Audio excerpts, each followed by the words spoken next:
welcome to another episode of Relationship Alive. This is your host, Neil Satin. Today, we're going to talk about judgment.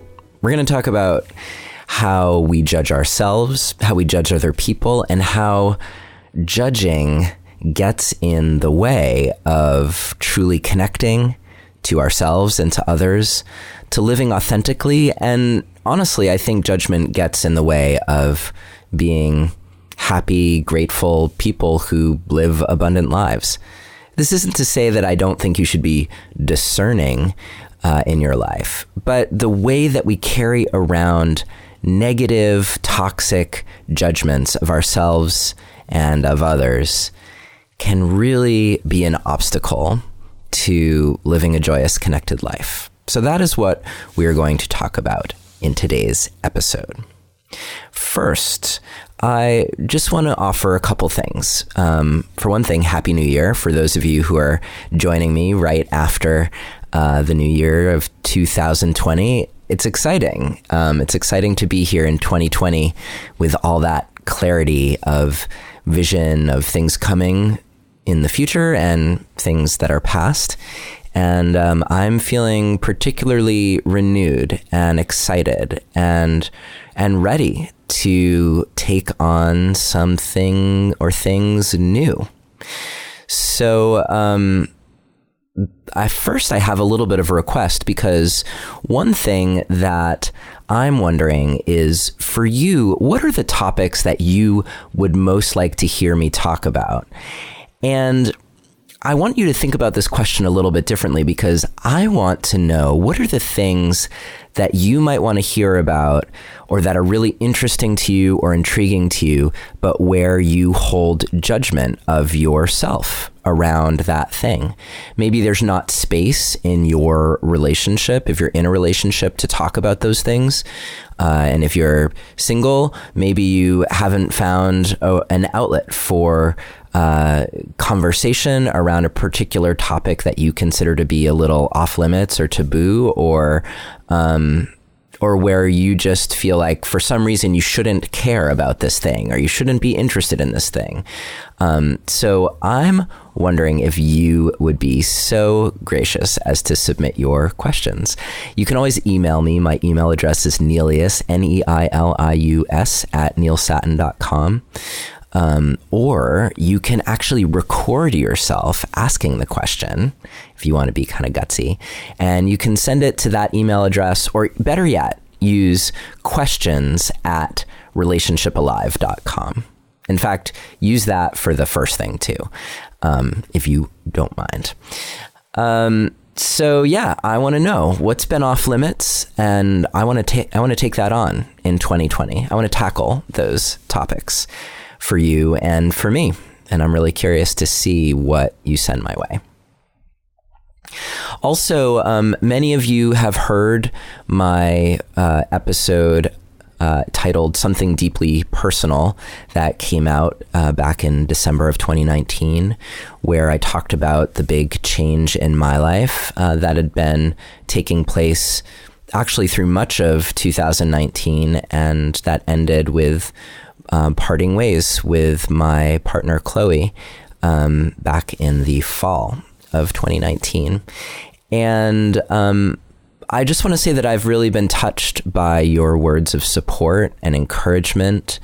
And I haven't heard from any haters. So if you're sitting there hating me because that happened, thank you for your kind and considerate silence, because I'm not sure that would have been all that helpful for me, honestly.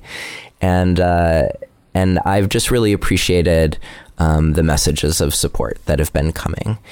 And I want you to know that for me, as much as there has been grief and turmoil and lots of introspection around such a big change, I want you to know that I am feeling deeply like it was the right choice for us and for me. And I'm holding a lot of hope and optimism about what is to come. In many ways, I feel myself being freed in some ways to take on things here in the podcast that have maybe even been a little off limits for me. So there's going to be some of that coming out as well that I think is going to be really rich and exciting and help transport this overall conversation about relationship to even deeper levels and richer places. So I'm excited for that. And as much as I do still have moments where I dip into the well of grief, it is there for me for sure. I'm also having lots of moments where I feel deeply grateful for the way things are changing. And so life is good. And maybe you get the sense that that's kind of how I roll anyway, that for the most part, I'm trying to look on the bright side of things and find the healing potential in any moment, to find the gift in any moment, no matter how hard it is. Some moments really challenge me in that way. But that's like deep down at my core, that's who I am. And I like that about myself. And if any of that rubs off on you, or if you feel that resonating within you, then awesome. Like that would be my hope. 'Cause I have a deep reverence for life and its twisted, beautiful logic in the way that it unfolds. So thank you for being on this journey with me. And thank you for both your support and your compassion, and for being there excited and hopeful with me as well for what's to come.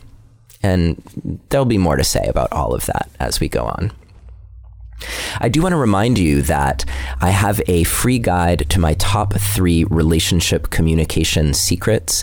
These are the kinds of things that when you put them into practice, they give you the best chance at having tough conversations and staying connected with your partner. And these are just my top 3. I actually created a whole communication course that's been in beta, and we're going to be finalizing that and rolling it out again in the coming weeks. So keep an eye out for that. But if you want to get the top 3 communication secrets for relationship, just visit neilsattin.com/relate, or text the word relate to the number 33444 and follow the instructions. I also want to take a moment to thank you for being a contributor to the podcast. So along with your questions, which hopefully you're sending in, and along with your reviews on iTunes I guess it's called Apple Podcasts now, any place where you can put a word in of support, or if you can tell a friend about the show, like all those things are so helpful in keeping the mission going. And along with that, many of you have also decided to contribute financially to the podcast, which helps me keep the lights on here at Relationship Alive headquarters. You can choose whatever amount feels right to you, because every little bit counts. And to make a donation, all you have to do is visit neilsattin.com/support, or text the word support to the number 33444 and follow the instructions. And this week, I would love to thank Maribeth, Kent, Sarah, Dave, Judy, Michelle, Joseph, Ruthanna, and Holly. Thank you all so much for your generous support of the mission of Relationship Alive and improving relationships all over the world. So if you're finding the show to be helpful for you, please consider a donation to support the mission. Lastly, we do still have a free Facebook group for everyone who is interested in the cause of conscious relationships, who listens to the show and who wants to find some support and a safe space to talk about relating. It's the Relationship Alive community on Facebook. And that's all the business I have to talk about. So let's dive into this question about judgments and how we judge ourselves and how we judge others, and why it creates such an impact on us. Let's start there, in fact, because it's so easy as we move through the world. Our brains are designed to assess the world for potential danger. It's the negative bias of our brain, right? And that's normal. it's normal to be paying attention to where am I safe and where am I not safe, and to be able to make a determination about what level of risk you're willing to take on. For people who live ultra certain risk-free lives, the odds are that that will be missing some of the juice, some of the passion, some of the aliveness. It might be kind of boring, but it will be secure until suddenly it isn't, because life has a way of throwing us curveballs all the time. So part of tuning in to where you're safe and where you're not safe is being able to decide where you want to be courageous, where you want to take a calculated risk, where it makes sense to be vulnerable, even if you might end up looking like a fool. That could be leaning in for a kiss when you're not sure about whether it's the right time. Of course, you can also just ask for consent, like, would you like me to kiss you? That's another way, and that would be a huge risk, right? I mean, how many of us, if you think about that, like sitting there with your partner or on a date and you really want to kiss that person, what if you just ask them, like, would it be okay if I kissed you now? Or would you be interested in kissing me? What does that do to you inside? Well, probably for many of you, it creates a little bit of a whoa, like a little edgy sort of feeling, right? So you have to know when to make those sorts of choices. Really important. And so where does this line get crossed of taking in information, making intelligent assessments about that information, and relying on all aspects of your intelligence, right? Not just your head, but also what you feel in your heart, what you feel in your gut, what you feel in your womb or in your balls, like feeling it all throughout your body. You need to be able to make intelligent choices. So where does that cross the line into being judgmental? And why is that such a problem? It's a good question. Let's start with something simple. Defining what it is I mean by judgment.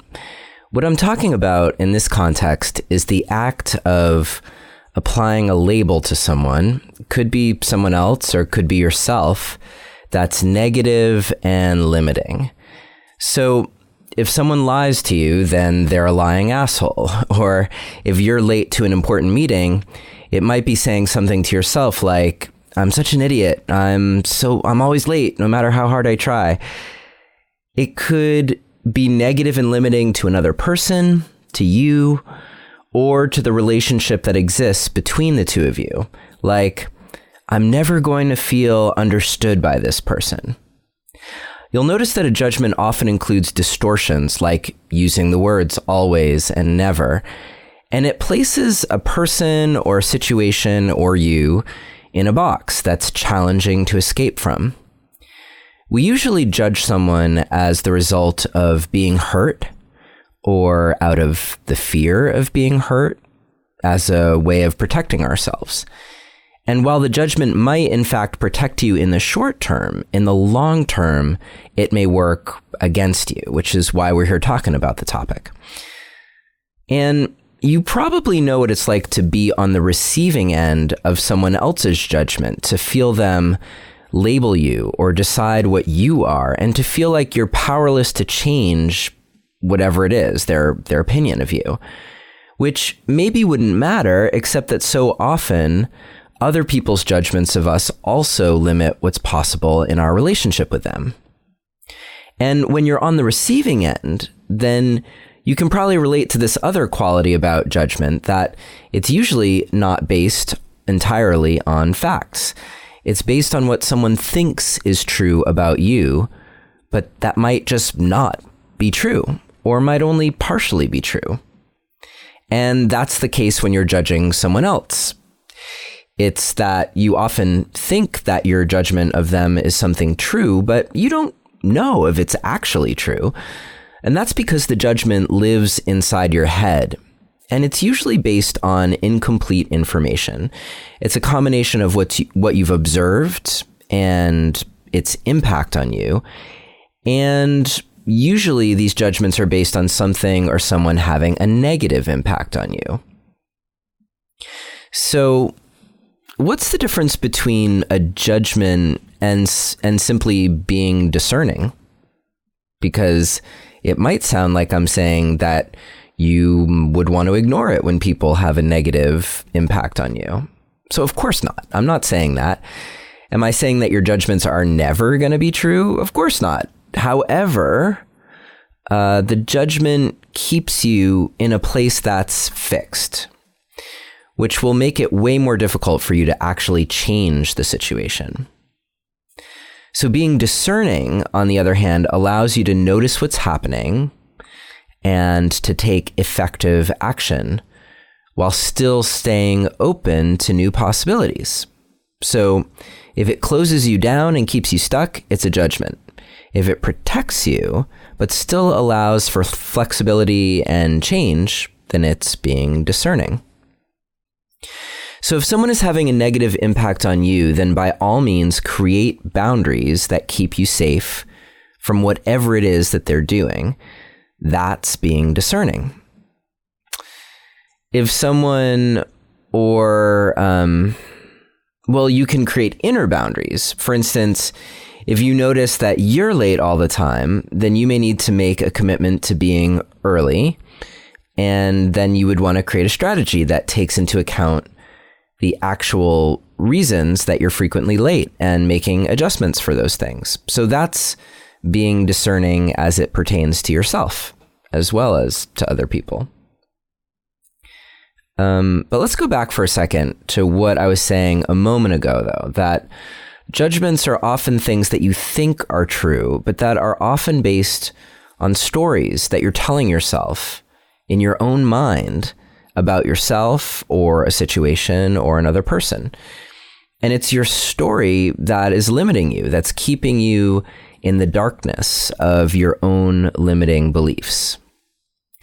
That's one reason why it can be so helpful to adopt the phrase when you're thinking about things, or when you're talking about things, that my story about this is, or my story about you is, or my story about myself is, just as a reminder that you are, in fact, telling yourself a story. And once you accept the possibility that what you're seeing in front of you is just a story, then you can open up to the fact that something else might also be possible. So we're going to take a quick break here in order to hear from our sponsors. And then afterwards, I'm going to cover some strategies for getting past judgment, past your stories, whether you're judging others or yourself, or other people are judging you. But before we go to the break for sponsors, I wanted to let you know that I'm thinking about making Relationship Alive advertisement free. I've gotten lots of feedback that the ads interrupt the flow of the content, and, well, I agree with you. It does interrupt the flow. And that being said, they have been an important part of keeping the podcast going. So I'm pretty sure that I'm going to be shifting things a bit, phasing out advertisements and creating special content for those of you who decide to help support the podcast through your donations. The podcast will still exist. And on top of that, there'll be other extra things to help you on your relationship journey, to make the most out of the content that's here on the podcast. So just a reminder, if you want to support Relationship Alive, to choose something that feels right for you, just visit neilsattin.com/support or text the word support to the number 33444 and follow the instructions. Okay, our first sponsor for today is Venus et Fleurs. They design customizable arrangements filled with real roses that last a year, that make the perfect gift for birthdays, Valentine's Day, or just because. They're super long lasting, so they're a reminder of your love and your thoughtfulness long past the day that you gave them. We received a beautiful arrangement of 16 red roses, which I gave to my daughter as a belated birthday present, and she loved them. It's hard to explain exactly, but these arrangements do seem extra luxurious. And while I went for the red roses, they have all sorts of different colors available to make exactly the statement that you want to make. So whether it's a special occasion to celebrate someone or something you're just buying for yourself as a gift of self-love, visit venusafleur.com/alive and enter the promo code ALIVE for complimentary shipping. That's Venus A Fleur, and I'll spell that for you. It's Venus, Venus, and then the French word a, which means and, so et, fleur, which is the French word for flower, FLEUR. So venusafleur.com/alive and enter promo code ALIVE for free shipping in the US through February 29th at 11:59 p.m. Eastern Time. Our second sponsor has a special offer for you to help you get exactly the kind of support that you need as you're creating that web of support for yourself that we often talk about on the show. One way that allows you to connect with a professional counselor in an online environment that's safe and private is today's sponsor, BetterHelp. With BetterHelp, you can get help on your own time and at your own pace. Along with scheduling video or phone sessions, you can also chat and text with your therapist. They're affordable, and financial aid is available for those who qualify. So whether it's anxiety, depression, your relationship, your judgments, dealing with trauma, whatever it is that you're dealing with, definitely consider BetterHelp as a way to help you transform the places where you are stuck. Best of all, it's a truly affordable option because as a Relationship Alive listener, you get 10% off your first month with discount code ALIVE. So why not get started today? Go to betterhelp.com/alive. Simply fill out a questionnaire to help them assess your needs and get matched with a counselor you'll love. That's betterhelp.com/alive for 10% off your first month. And thank you, BetterHelp and Venus A Fleur, for your support of Relationship Alive. So let's get back to the question of how to get past your judgments of yourself and others. And I also want to give you an example of how this might play out so that you have a chance to see how it works in action. So as I mentioned, the first step is for you to use your discernment. So if this is involving someone else, then set some appropriate boundaries that help insulate you from whatever behaviors there are that are causing your judgment. It's up to you to decide how much or far or firm of a boundary you need to create. If you feel comfortable, you might tell the other person that you're creating the boundary or taking some space because you're trying to get some clarity and because you don't want to project all your own bullshit all over them. Usually, if you tell someone that you're taking responsibility for your projections and stories about them, they'll appreciate it and they'll actually welcome the space. But on the other hand, if you just make a boundary without any information, that can sometimes be triggering for the other person and actually make things worse. Of course, only you know what's going to be right in this situation, so you got to feel it out and do what feels right. Now, if we're talking about self-judgment, then your boundary is more of an inner one. So you might recognize that you have this negative self-talk and just make a commitment to yourself to be compassionate, to take space, to breathe, and to sort through things when you're not in the thick of everything. One of the best ways to do that is to make an appointment with yourself on your calendar so that it's not an empty promise.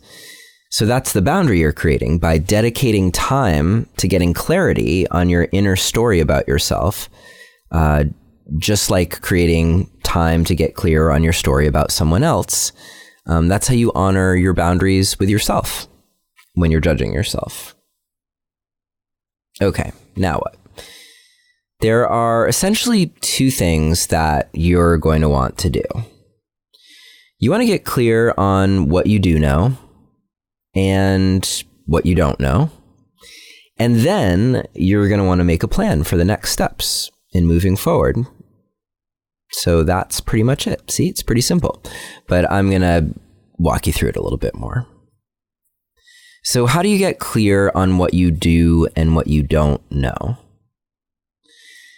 Honestly, this is something that can be really helpful to do in writing so that you can have it all out in front of you instead of swimming around in your head. Having it in front of you can also help you get some distance from your thoughts and your feelings, which will help you get some perspective.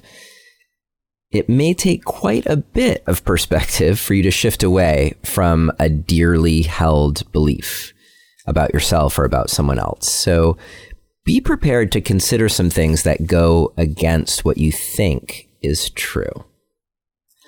So you start by listing out everything that you think about a particular situation or as it pertains to your judgment.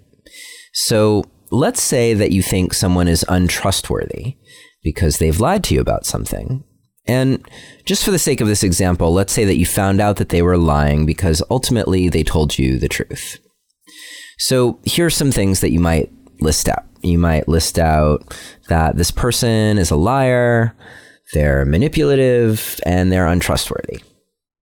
And then you might say, they told me one thing that to make me like them, and then suddenly they told me that the truth was something different a while later. They're trying to blame me for the fact that they lied to me. They yelled at me. I don't know what to believe. I don't know if I can ever believe that person again. I'm feeling traumatized by the experience. So-and-so is a jerk. Okay, I think you get the idea. These are all the things that you might list out about a particular situation. And now you want to look through your list for things that you know are true. So I'd start with the I statements that you wrote. Things like, I don't know what to believe.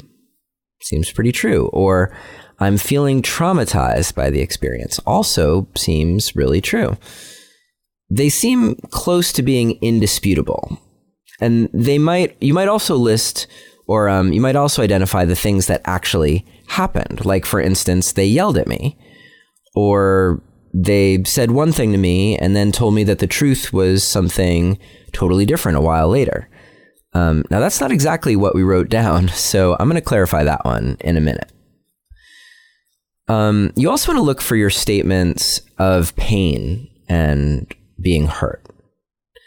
The reason you're looking for those is that they give you a sense of where you might need to make boundaries, and also where you probably have some healing to do.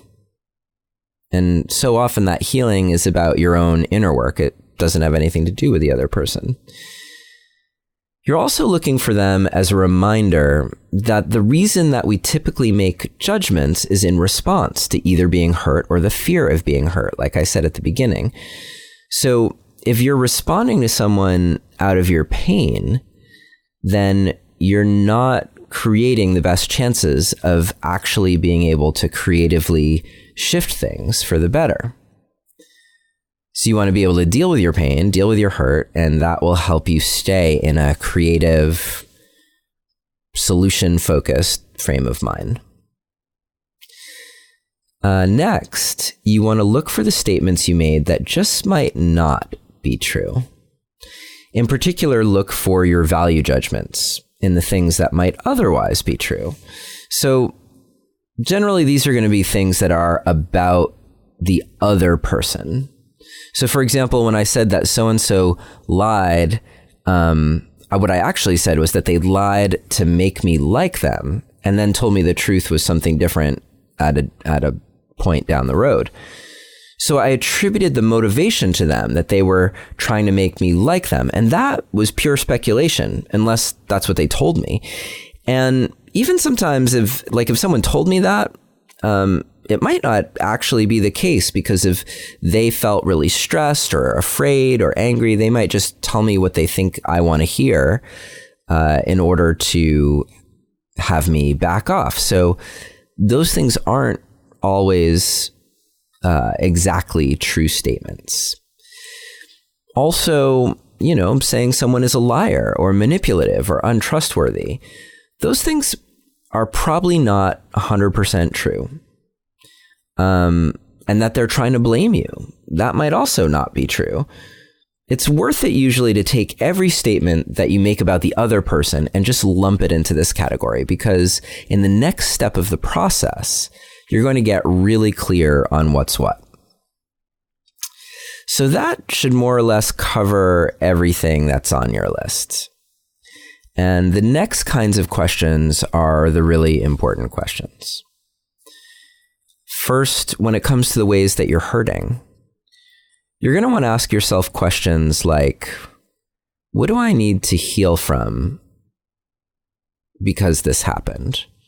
Or what agreements do I need to create or renegotiate as the result of this having happened? You can probably think of some more. The questions are designed to get you out of blaming mode and more into proactive healing and problem-solving mode, which is where you want to be. And hopefully answering these questions will also help you feel more empowered to answer the next set of questions about the judgments with a little bit more detachment and perspective, because these next questions might be kind of triggering for you. Okay, so let's dive into all of your thoughts about the other person. And by the way, if you're judging yourself, then you're going to be asking yourself similar kinds of questions. Ideally, you'll imagine yourself to be a detective armed with your curiosity. Now, I'm going to warn you, some of the questions that I'm going to mention right now might be provocative. They're meant to be provoking. You're going to ask yourself some extreme things to help you find the truth, which is somewhere in the middle there, waiting to be discovered. I wanted to just make sure that you hear me.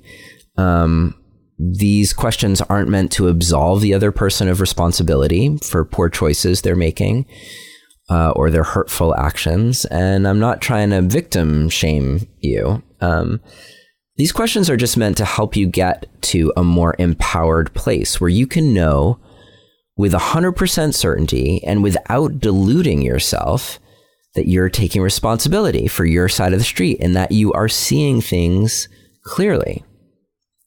So you might want to ask yourself some questions like, do I know with absolute certainty that this is true?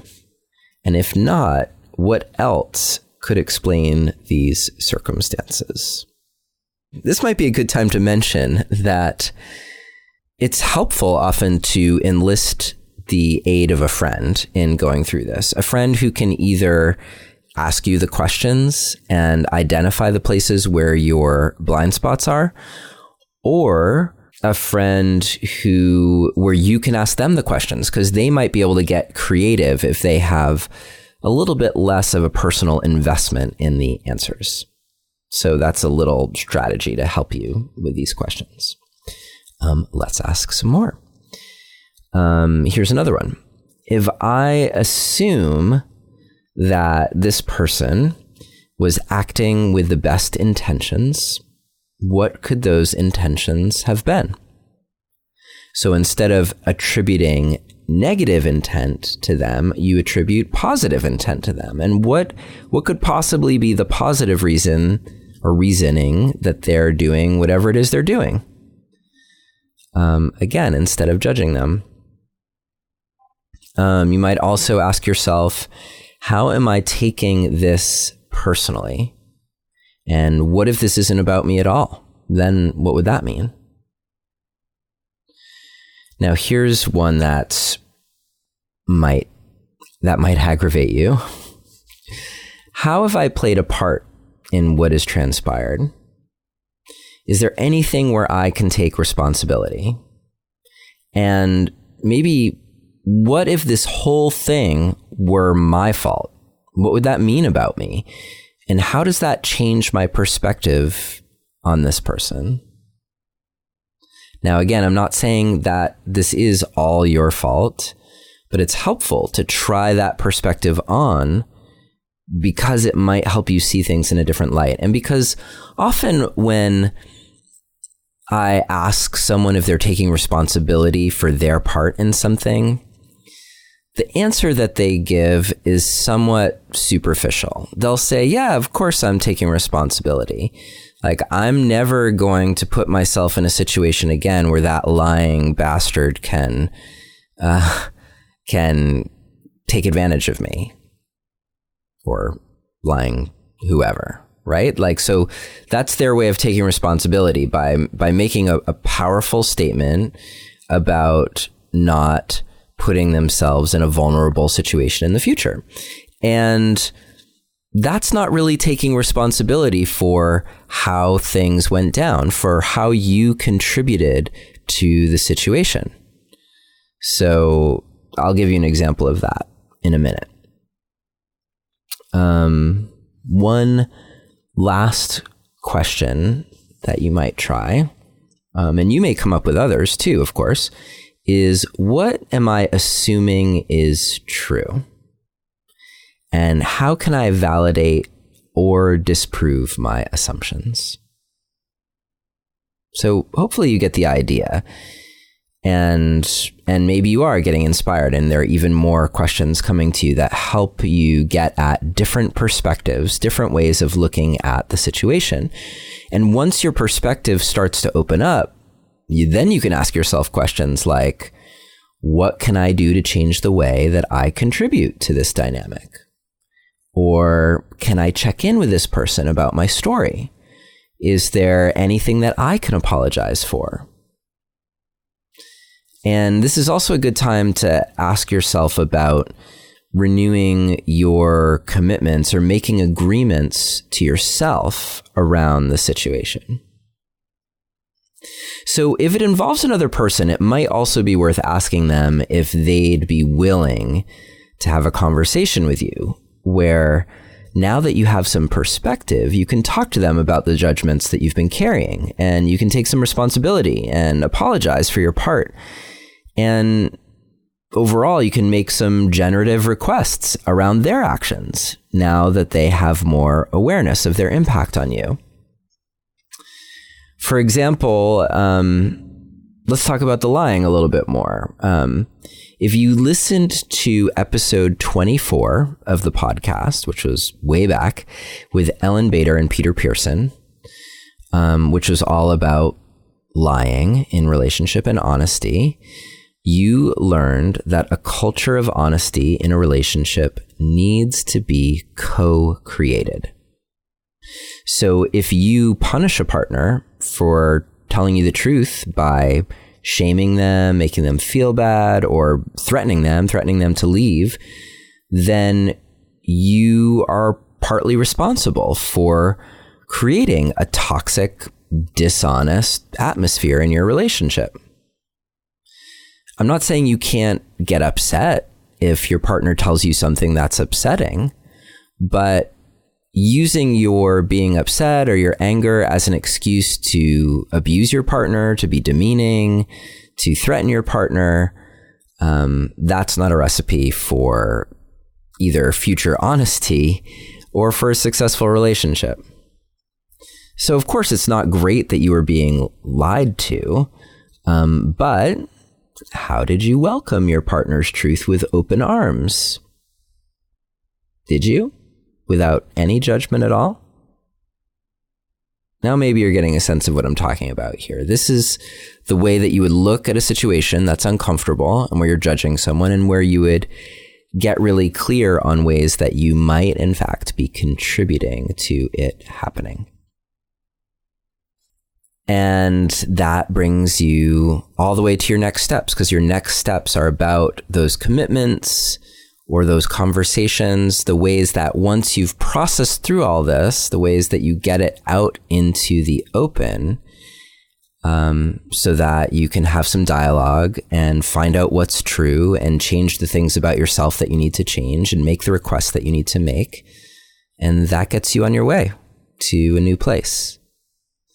And if someone else is judging you, then I would still go through these exercises as much as you can, and then ask them if they would be willing to talk to you about the situation. And if they are, then you might start with your story about them that they're judging you and take it from there, because it may not even be true.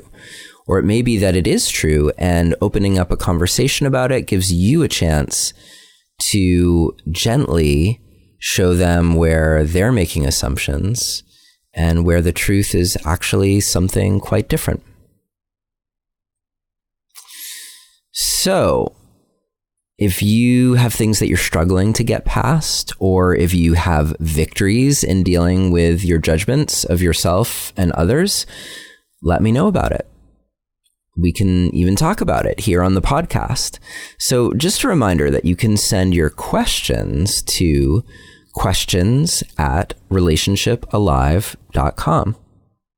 You can send your written questions, or even better, just record yourself asking the question, and I'll keep you anonymous on the show, of course, but that way I can use your voice on the show, which I think is pretty sweet for other people to hear. Because no one is normal, and everyone assumes that everyone else is normal. Everyone assumes that everyone else is doing just fine while we have, the fucked up situations happening in our relationship. So I think it's good to hear other people's voices asking questions so that you know that you're really not alone. I'm not just making all this stuff up over on this end. So in the meantime, I am wishing you a judgment-free 2020, or at least to be able to use your judgments as a way to find even more growth, connection, and a sense of who you are when you're standing in your power, not in your projections. And just a reminder that we're still taking the last week of the month off here in Relationship Alive Land. So I will be back with you for my birthday week, which is the first week of February. Until then, take care and good luck in identifying your judgments and steering the ship in a new direction.